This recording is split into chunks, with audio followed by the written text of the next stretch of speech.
ભાગીદારને drugs કેસમાં ફસાવાનું કાવતરું રચનારા ચિરાગ ગોટી અને તેના ભાઈ પિતા સહિતની ટોળકીના આતંકનો ભોગ બનેલાઓ સામે આવી રહ્યા હોય ત્યારે વેપારીને ધમકાવી મારમારી ખંડણી માંગનારા ટોળકી સામે ચોક બજાર પોલીસ મથકમાં ખંડણીની ફરિયાદ નોંધાઈ છે, જેની તપાસ સુરત એસઓજી પોલીસે હાથ ધરી છે। સિંગણપોર પોલીસ મથકમાં પોતાના જ ભાગીદાર એવા અલ્પેશ મિયાણીની મોટરકારમાં ડ્રગ્સ મૂકી તેને ફસાવાનું કાવતરું ઘડનારા ચિરાગ ગોટી, તેના ભાઈ નિરાંત ગોટી અને તેના પિતા ઘનશ્યામ ગોટી સામે ગુનો નોંધાયા બાદ નિરાંત અને ઘનશ્યામની ધરપકડ કરાઈ હતી। જોકે ચિરાગ ભાગી છૂટ્યો હોય સુપ્રીમ કોર્ટની ટકોર બાદ ચિરાગ ગોટી કોર્ટમાં હાજર થયો હતો।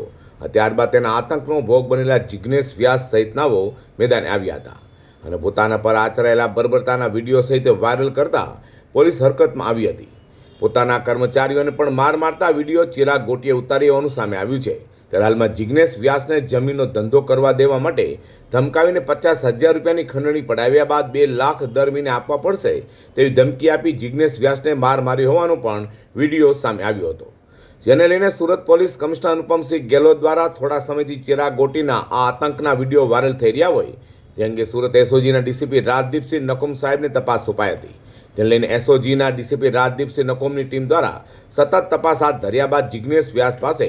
ચોક બજાર પોલીસ મથકમાં ચિરાગ ગોટી, તેના ભાઈ નિરાંત ઘનશ્યામ ગોટી, તેના પિતા ઘનશ્યામ ગોટી અને રવિ ભાલ, યુવરાજ લક્ષ્મણ જાદવ સહિત 7 લોકો સામે ખંડણીની ફરિયાદ નોંધાયા બાદ એસઓજી દ્વારા વધુ તપાસ હાથ ધરાઈ છે। ત્યાં એસઓજીના ડીસીપી રાજદીપસિંહ નકુમે મીડિયાને વધુ માહિતી આપી હતી। જે એનડીપીએસના ગુનામાં ચિરાગ ગોટી જે રીતે કોર્ટમાં સરેન્ડર થયો હતો અને ત્યારબાદ સિલસિલાબંધ જે વિડીયોઝ એના સોશિયલ મીડિયામાં કે જે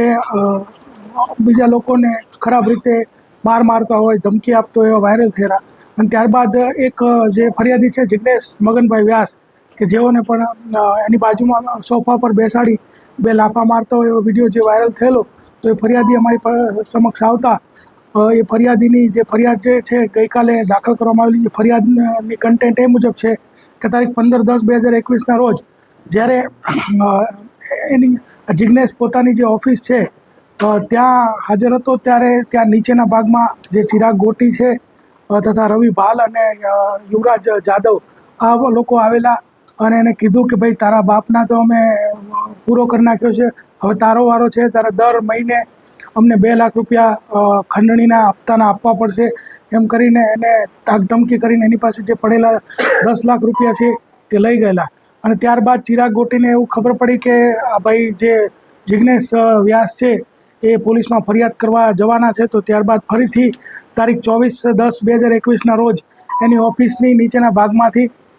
જે જિગ્નેશ છે એનું અપહરણ કરી જઈ અને એના ઘરે લઈ ગઈ અને આ રીતે સોફામાં બેસાડી અને પહેલાં સમજાવ્યો કે કઈ રીતે તારે હાથ